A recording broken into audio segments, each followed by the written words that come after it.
இன்று நவராத்திரியில் 7வது நாள். இன்று அன்னை சரஸ்வதி ரூபமாக நமக்கு காட்சி அளிக்கின்றாள்.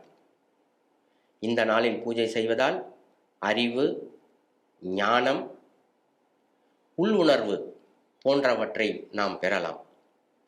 எனவே இந்த 3 நாட்கள் பூஜை செய்வதால் நமக்கு கிடைக்கக்கூடிய பலன் பயம் அகன்று தைரியமானது வாழ்வில் ஏற்படும். அந்த சரஸ்வதியை எவ்வாறு உபாசனை செய்வது என்பதை இப்போது பார்ப்போம்.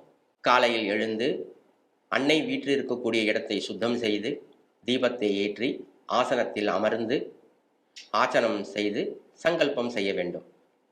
சங்கல்பம் செய்யும்பொழுது சப்தம தினே நவராத்திரி மகா பூஜாம் கரிஷ்யே என்று சங்கல்பம் செய்து கொண்டு பூஜையை ஆரம்பிக்க வேண்டும். பஞ்சபாத்திரத்தில் இருக்கக்கூடிய ஜலத்தில் கங்கா தேவியை ஆவாகனம் செய்து பிறகு அந்த ஜலத்தால் கலசத்தை புரோக்ஷணம் செய்ய வேண்டும். புரோக்ஷணம் செய்த பிறகு அங்கு சரஸ்வதி தேவியை ஆவாகனம் செய்ய வேண்டும். எவ்வாறு?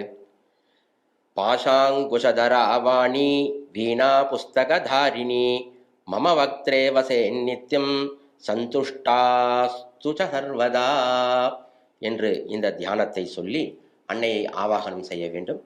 ஆவாகனம் செய்து பிறகு அன்னைக்கு ஆசனம் கொடுத்து பாத்தியம், அர்க்யம், ஆச்சமனம், ஸ்நானம், வஸ்திரம், கந்தம், புஷ்பம் இவைகளை கொடுத்துவிட்டு பிறகு ஸ்தோத்திர பாராயணங்களை முடித்து கொண்டு அன்னைக்கு தூபம், தீபம், நைவேத்தியம் இவைகளை தந்து தீபாராதனை செய்து பிறகு க்ஷமா பிரார்த்தனை செய்து எல்லாம் வல்ல சரஸ்வதியினுடைய கடாட்சத்தை பெறுவதற்காக நாம் அன்னையை இந்த நாளில் ஸ்துதி செய்ய வேண்டும்.